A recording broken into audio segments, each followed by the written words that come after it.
Hello, welcome to Friday edition of our morning inspiration. Today is Friday. Happy weekend po sa ating lahat, and we would like to greet our mother, a Mother's Day this coming Sunday po, and I would like to greet my wife. Happy Mother's Day, and also at the same time birthday niyo po sa Monday, so happy birthday, Mami Gigi. That greetings came from me and all your son and daughter sons and daughters. So welcome po again sa ating Friday edition, edition ng ating morning Bible inspiration. Our morning Bible inspiration will come from Deuteronomy chapter 26 verses 1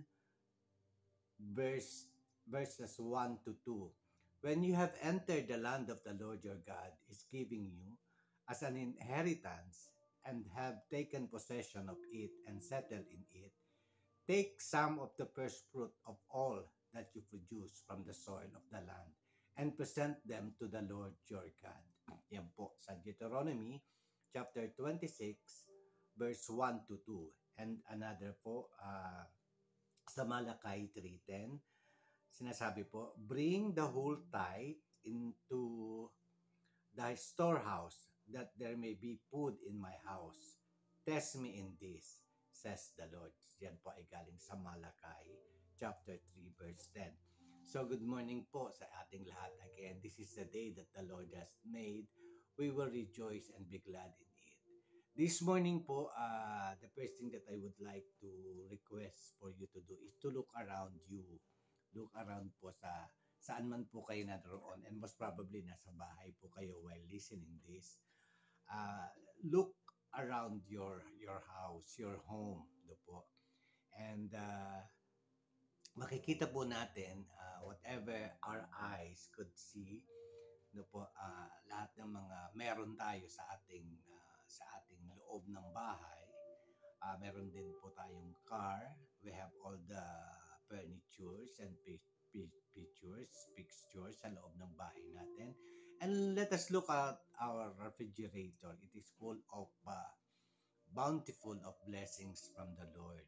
And also, kapain po natin yung bulsa natin o open our wallet and we could see money inside of it. And even checking our bank account, our checking account, our savings account, no po, and we could see there are a lot of financial provisions that the Lord had given us, no po. And with all this, we have the car, no po. We have maybe we have two houses, no po, at nagpapaaral po tayo ng mga anak natin. We are paying the tuition fees, no po, and all other things that we have to be able to survive, no po.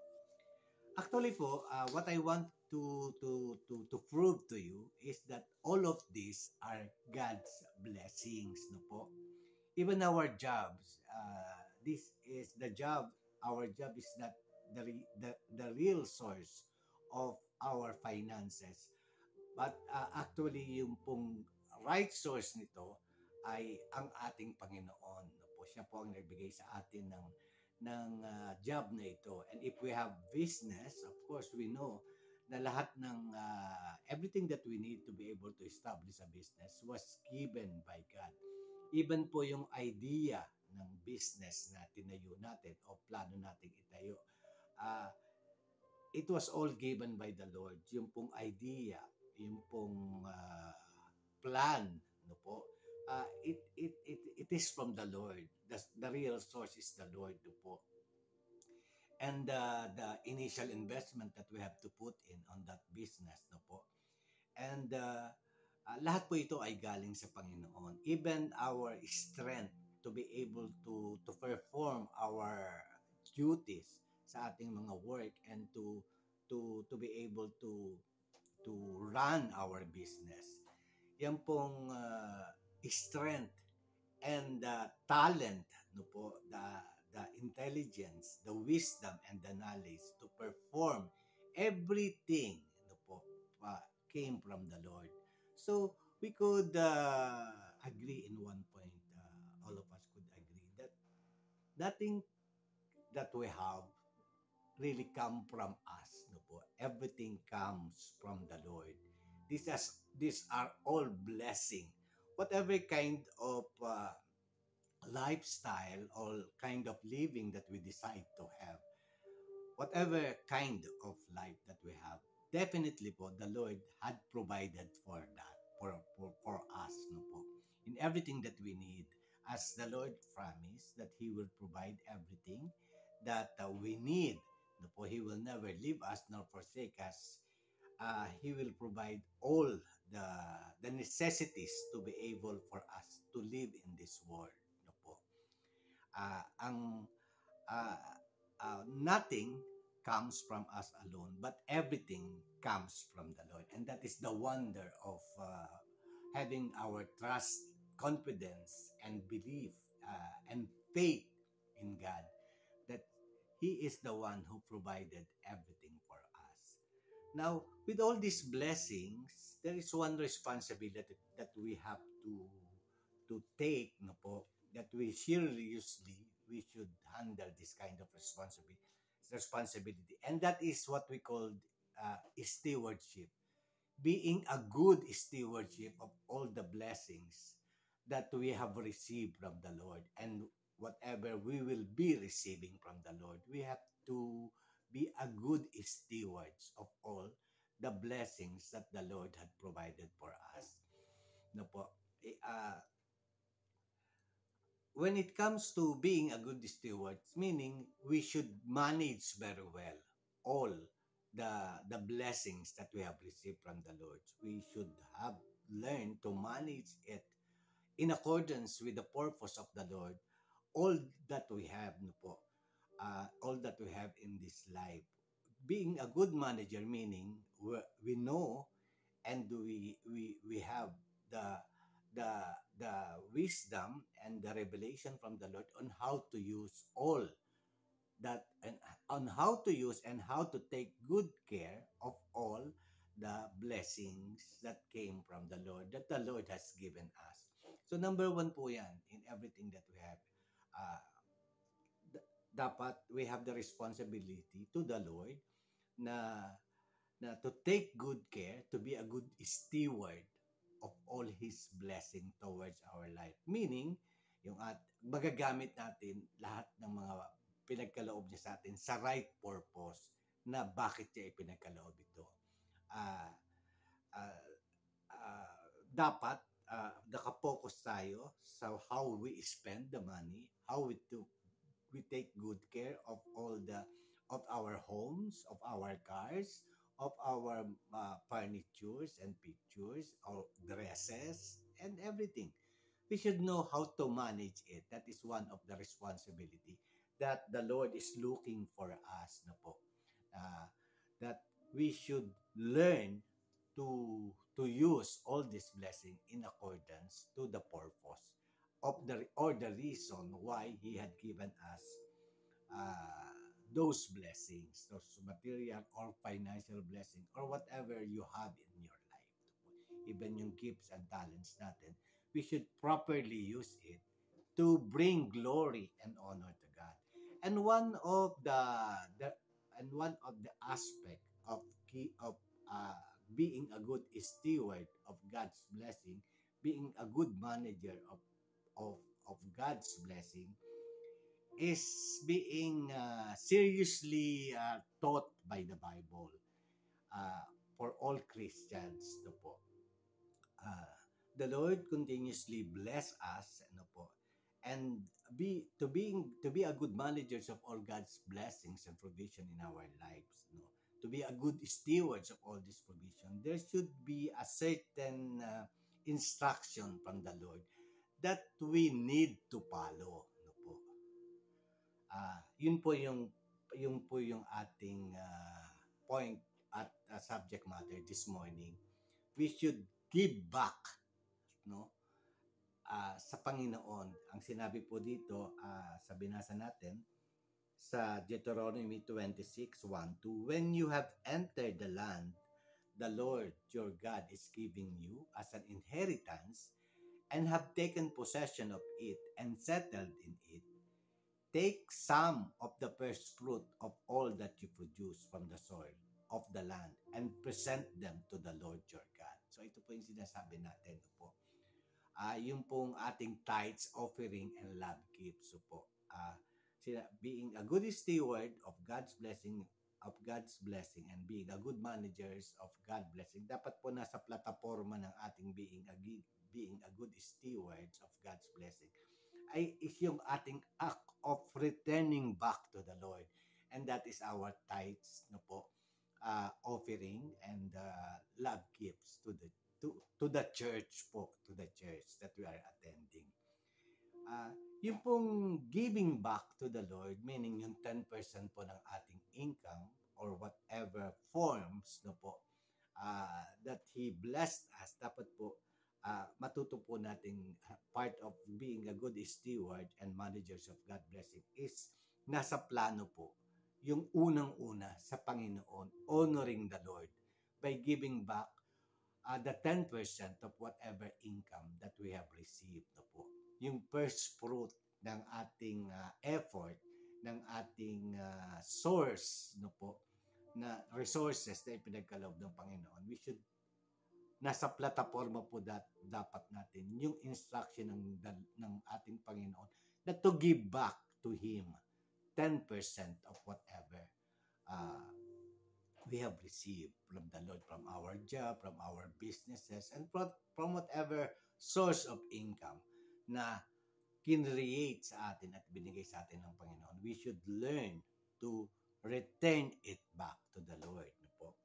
So, yeah, sabi po sa Malakay, bring the whole tithe into the storehouse, that they may be food in my house. Test me in this, says the Lord.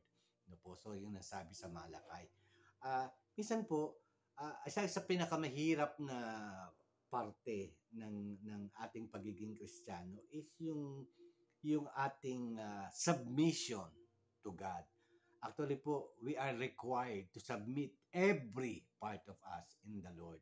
Pero ang isa pong mahirap gawin minsan, yung pagsasubmit ng ating finances to the Lord po.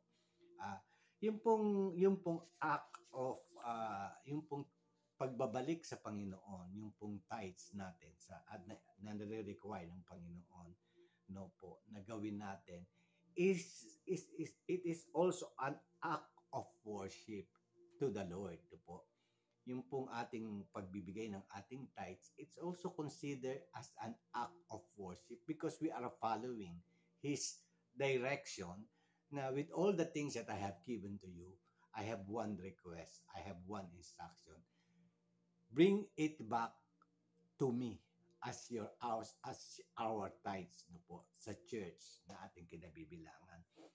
Yung pong tithings natin is an act of worship, no po, is an act of giving the Lord the total authority of our life, including our finances, no po.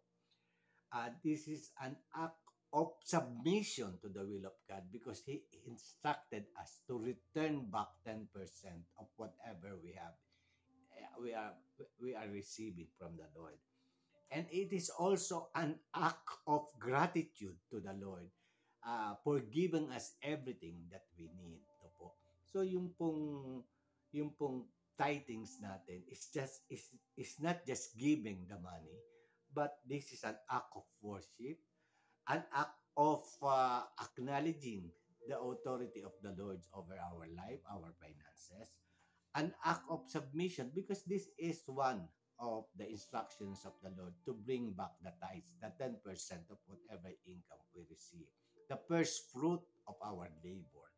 And this is an act of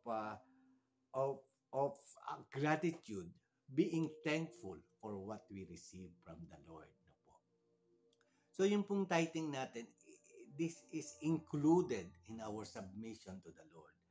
This is also included that He is taking control, everything, every part of our lives, including our finances. Ang sabi po, when we return back to God, challenge me, sabi po sa Malakay, see if I will not uh, bring more food in your storehouse, that everything you decide will be given back to you overflowing. Sabi po ng Panginoon, siksik, liglig at umaapak. So, umaapaw. Sa pagsunod po natin sa Panginoon ng pagbibigay ng tithes natin sa church sa kinabibilangan natin ay meron pong challenge sa ating Panginoon. See to it. Test me on this. See if I will not send you overflowing of goods and provision that your storehouse cannot handle. So, ibig sabihin po, overflowing, siksik, liglig at umaapaw. So, when we give to God, when we follow the instruction of tithing, returning back what the first fruit of our labor to God, hindi po tayo nabawasan. Kung hindi, ang sabi ng Panginoon, He will return it back to us hundredfold, overflowing. No po. So, this is when we could say that giving is actually receiving. No po. No po. When we discover the mystery of giving, no, the more we give, the more we receive. So, magkakaroon tayo ng assurance in our heart na yung pagbibigay pala ay hindi kabawasan sa atin, kundi karagdagan pa kung ano yung binigay sa atin ng Panginoon. Ibig sabihin, nothing is lost. Nothing is lost along the way. But it will be bringing, but by giving, it will go back. It will goes back to you. No po? Para siyang boomerang. Yung pagbibigay po natin is parang boomerang na babalik sa atin hundredfold. So by giving, we are actually receiving more. Yun po yung mystery ng giving, ng tithings natin sa Panginoon. And of course, we know where our tithes is being used by the ministry, by the church. No po? Our church, our pastors, our workers of the church, no po, are yung maintenance po ng church natin. Yung pong electricity natin, air condition natin, yung mga materials natin sa pag-print ng mga lessons, yung pong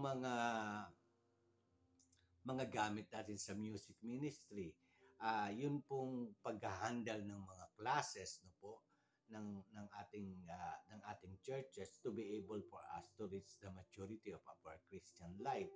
At siyempre po yung ating mga, especially the pastor, if he is not working, sinasabi po sa Panginoon na dapat po sa tithes manggagaling yung kanyang suporta, lalo na kung may pamilya po yung ating pastor. O kung hindi man, kung meron man trabaho yung pastor, it will depend upon the pastor. Pero instruction po ng the Lord na yung mga pastor kung saan siya naglilingkod, dun po siya dapat kumuha ng kanyang gagamitin upang makapamuhay sa araw-araw. So, if you are working, if you are not a pastor, but if you are working, yung work mo ang nagbibigay sa iyo ng monthly o bi-weekly na salary to feed your family, no po, or to support yourself, no po. And since the pastor is working for the church, no po, it is but reasonable enough that he would get the finances that he needs, no po, to be able to support himself or his family. That is acceptable at instruction din ng ating Panginoon. So yung pong binibigay natin sa the tithe sa Panginoon, it was being used by the church to be able to continue the ministry of the Lord. No po, evangelism, lahat po, to be able to spread out the gospel of salvation. No po. They need financial support because there would be expenses in doing so. And the Lord's instruction is that is why tithing is needed to be able to support the ministry of the Lord. So diyan po napupunta yung ating tithes. Now, pero naman po tayong mga tinatawag na pagbibigay as a special love gift, no po, that we would give aside from the tithes, we give love gift. Kung ano man po ang pangangailangan ng ating kasamahan sa church o ng halimbawa po din ng pastors, no po, we could offer another way of giving, that is what we call love gift, no po, for a purpose of the church or for the needs of everybody in the church, or yung po mga outreach din ng church, no po, that they need more financial support aside from our tithes, no po. Kailangan po may feeding program sila, meron po silang calamity fund na tinatawag. During time of calamity, they would provide uh, those affected by calamities, no po. So everything uh, will get the church will get it from our tithes, offering love gifts, yun po na tinatawag po natin. So, napakasarap po. Kaya po nag-promise ang Panginoon at challenge niya tayo sa Malakay na test me on this, sabi niya. See if I will not bring you overflowing of provisions na po. Because giving for the ministry of the Lord is not losing, but giving to the Lord is receiving. Maski po sa ating mga pang-araw-araw na pamumuhay na nag-donate po tayo sa isang halimbawa po home for the aged, or we feed street children, no po, or we do something for our neighbor, those who are in needs, no po. Yung pong art of giving, kahit ano pong klase ng pagbibigay, with with with joy, no po, with joy in our heart, yung ating giving ay definitely po it will return back to us, no po. That is the art of and joy of giving. When we give, we actually receive. We don't lose something, but we gain more. Yun po. So, ulitin ko po, yung ating pong giving is an act of worship.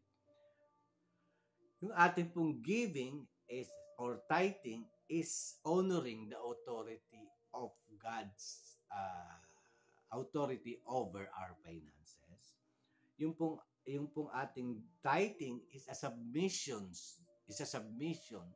to the will and instruction of the Lord to return 10% of whatever we earn, no po. And yung pong tithes natin is our act of gratefulness. We are in full gratitude and we are full of thanks in our heart that the Lord is providing us for everything that we need. So, napakarami pong mga mensahe dito po sa scriptures na naglalaman tungkol po sa tithings and offering natin. Sa Mark po, chapter 4, verse 26 to 29, sinasabi po, and he said, the kingdom of God is as if a man should scatter seed on the ground, and should sleep by night and rise by day. And the seed should sprout and grow. He himself does not know how, for the earth yields crop by itself, first the blade, then the head, after that the full grain in the head. But when the grain ripens, immediately he puts in the sickle, because the harvest has come. So yung pong proseso ng pagtatanim natin, if we are a farmer, no po, yung pong makikita natin yung proseso on how our crops is blossoming and becoming uh, and available in time of harvest. Yung pong proseso niyan, this is an act of God din po. Yung pong proseso ng ating farming, ng ating pagtatanim, no po. Yung pong proseso involved, the process that involves wherein the seed that we planted will go into a process and soon will be ready for us to harvest dahil available na po siya. Yung pong proseso niyan sa ating Panginoon po nang gagaling yan. Yung mystery behind this. The magnificent, mysterious way of how our seeds blossom into something. So, that is the Lord's control. So, ibig sabihin po, nagbabata tayo, nagbahagi tayo ng isang proseso wherein we produce. But on the back of this, we know for sure that our effort, the strength that we have to make an effort, and the soil that turns out into something from seeds to something of a crop that we could harvest, this is also from the Lord. So makita po natin, it's just but proper that we return back to God a portion of the fruits of our hard labor. Yun po ang ibig sabihin nito. And by doing so, uh, we are not losing something, but we actually are gaining more from doing by giving our tithes, love offerings to the church. No po. So another scripture po sa Proverbs chapter 3 verse 9 to 10, honor the Lord with your possessions and with the first fruit of all your increase. So your barns will be filled with plenty and your vats will overflow with new wine. Yan po ang sabi. No po. Honor the Lord with your possession, with everything that you need, that you have. No po.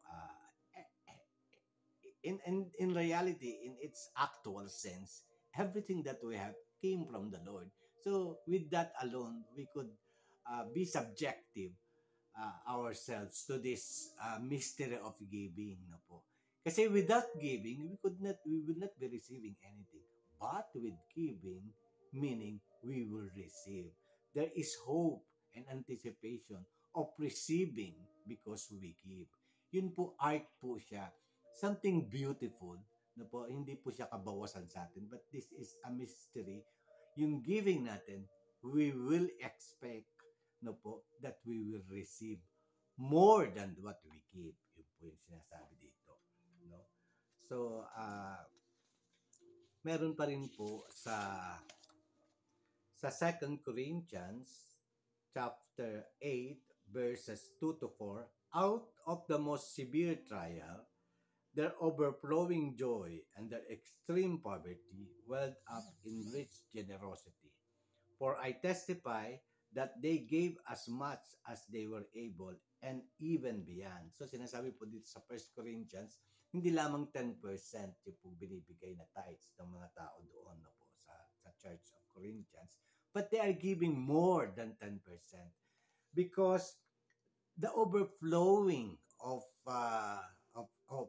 blessings that they are receiving while giving, their heart is overflowed with joy, and because of the overflowing with joy, no po, they give much more because they know that they will receive more and more. Ibig sabihin, we cannot outgive God. Definitely po, kahit nga po hindi pa tayo nagtatides, the Lord is blessing us, no po. Eh yung pa po kayang sumunod tayo sa tithings, the more the Lord will give us because we are following one of His instructions in the Bible, and one of the area wherein he allow His authority to work in po ating finances. So there is for us a great expectation that we are being blessed. No po, that's why we are giving our tithes. But because of our act of submission over His authority and following the instruction of tithings to His church, no po, there is more we could expect, overflowing, no po, overflowing. The more that we give, the more we receive, no po. So sabi din po sa Matthew chapter 6 verse 20 to 21, store up yourselves treasure in heaven, for where your treasure is, there is your heart will be also. Yun po. So, ang sinasabi po, kung if we allow possessions, material blessings, money, finances, or power, and everything that we have in this materialistic world, no po, uh, we cannot serve two master at the same time, no po. It's either we follow the will of the Lord, or we follow the money at maging selfish po tayo, and because of of whatever we have materially, it becomes some sort of a power toward us, And it is not honoring God, but it is honoring ourselves, no po. At yun po ang pinagkaiba doon. But when we give, meaning we allow the authority of God over ourselves, and we submit to the instruction to give tithes, and it becomes our act of worship to the Lord na po. Yung thanksgiving natin, yung gratitude natin to the Lord is an act of worship to God na po. So instead of being material and self-centered, the the giving, the proper stewardship of the Lord's blessing, and to be effective manager of God's blessing, dapat po yung ating natatanggap na pagpapala, how could we manage it, and how could we could be a good steward of it, is allowing one of the good is the gifts of the Lord that is giving to us. It is touching our heart and giving us the spirit of giving, no, to the church and to all that needs our help. Hindi po dapat yung mga possession na pinagkaloob sa atin ng Panginoon ay manatili sa atin, no po. It could only be a blessing if all that what we receive from the Lord, we were able to extend it, aside from the tithes, extend it to all the people that needs our help financially. So po, yung good stewardship is it should be a part of it should be our learning and willingness to return back to what belongs to God because we honor Him, and a joyful heart to give to others, extend all the blessing that we have to others, no po. So yun po yung secret ng ng material blessings that the Lord is giving us. Yung pong hoarding natin ng lahat ng mga meron tayo, it doesn't create more for ourselves, no po. It does not. It stop the blessing. Pagka po nag-stop tayo sa giving natin, sa ating sarili lang natin ginagamit dyan. Hanggang dyan na lamang po yan. Pero pagka nagkaroon po tayo ng open heart, no po, to give to the Lord what the Lord requires of us, because we should honor Him for what He has given into our life, and our ability to extend more help to those people who are in actual needs, that is where we could consider ourselves to be a good stewards of God's blessing po. Hindi po sa atin lang siya, kundi nakakatulong po ito sa iba. At higit sa lahat, sa church. Sabi po, the tithes and offering, it is the bloodline, the lifeblood that keeps the church moving forward. A key component of good financial stewardship. It allows churches and ministries to be able to fulfill the mission, vision, and call God has placed on them. No po? Oftentimes though, pastors and ministry leaders have a hard time taking time talking about tithes and offering with a congregation, which is why no po, we are emphasizing through this one podcast to help na rin po for us to understand the element and the mystery of giving, especially giving tithes to the church. This is also one of our significant help to for you, for everybody who is attending a specific church, no po, na the tithes, no po, and the offering is needed by our church to be able to fulfill the assigned task given to them by God. Without po the tithes and offering ng ating mga mananampalataya, mahihirapan pong tumakbo ang ministeryo ng ating church, no po.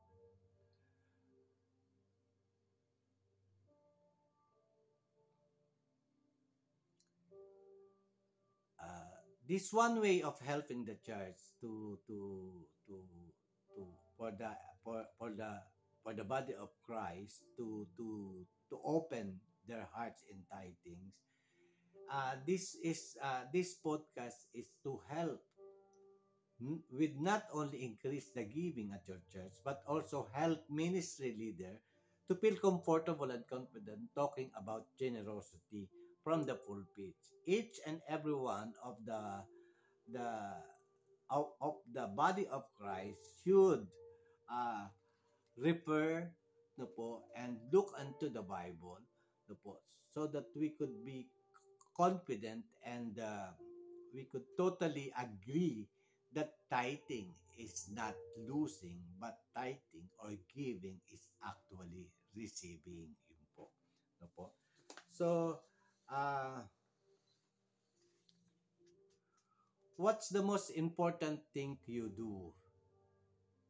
Giving our tithes and offering reflects our grateful hearts that wants to give back to God a portion of what He has given us. In reality, what is already His. No po, yung ating pagbibigay sa Panginoon is actually giving back to God what is actually His. No po, pero ibinigay niya sa atin. So it is just giving it back to God where He actually owns everything. No po. So that is a reflection of our gratitude, of our gratefulness for all His blessing upon our life. This is our opportunity to show God that He is first in our life. The Bible says the purpose of tithing is to teach you always to put God first in your lives. No po? Uh, Tithing is a reminder that God is the supplier of everything we have. It is also God's personal invitation to an outpouring of His blessing into your life, into our lives. So, uh, in-instruct po ito ng ating Panginoon not to get something from us, because actually what we have no po is He had given to us. He is just asking us to return back. This is just some sort of authority over our lives, kung paano natin susundin, and we submit our financial aspect of life to the authority of God. Where in fact, what He is asking for us to give is actually His already in the first place. No po. So it's just giving back what He really owes. No po. What He really owns, I mean. No po. What's the most important thing to you? We see how our culture encourages us to store up treasure on earth and exalt materialism to the point where debt has become acceptable. We can probably even recognize the truth by looking at our own checkbook. As Christ follower, however, we are called to free ourselves from debt bondage so that our resources are available for His purpose. Ayun po.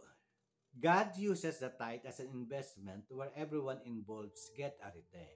If we are blessed beyond our needs, it is not to live more lavishly, but to bless others. The church and the kingdom are blessed, yet God's nature also blesses the giver. Yun po. So, yun po.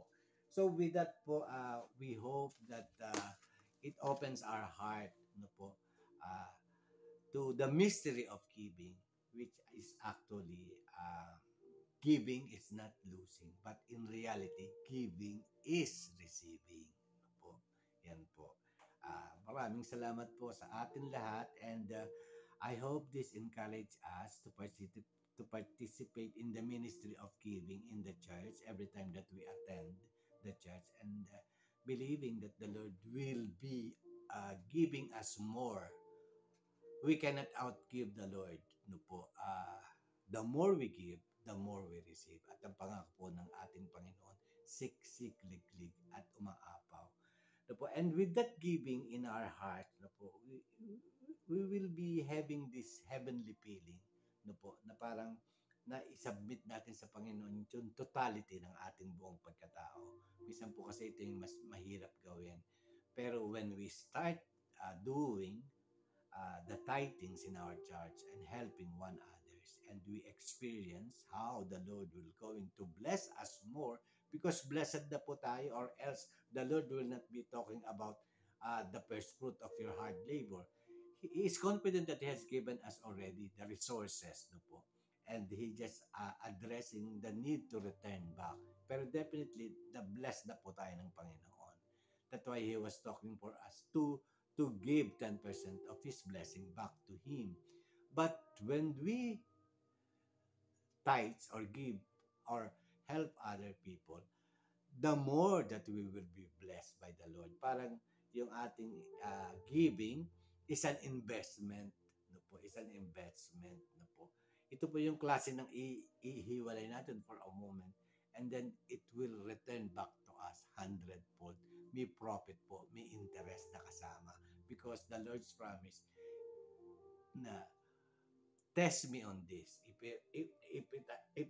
I will not uh, pull filled your burns in more provision because of your giving. So with that, thank you so much po. And happy weekend po. Again, happy Mother's Day and happy birthday sa Monday sa aking may bahay na si Gigi. God bless po sa atin. Let us spend time with our family, and on Sunday, we could be spending our time with the whole family in the church. And maybe there is already a spirit of giving, willingness giving of tithes and offering to the church. Maraming salamat po. God bless po sa ating lahat. Thank you.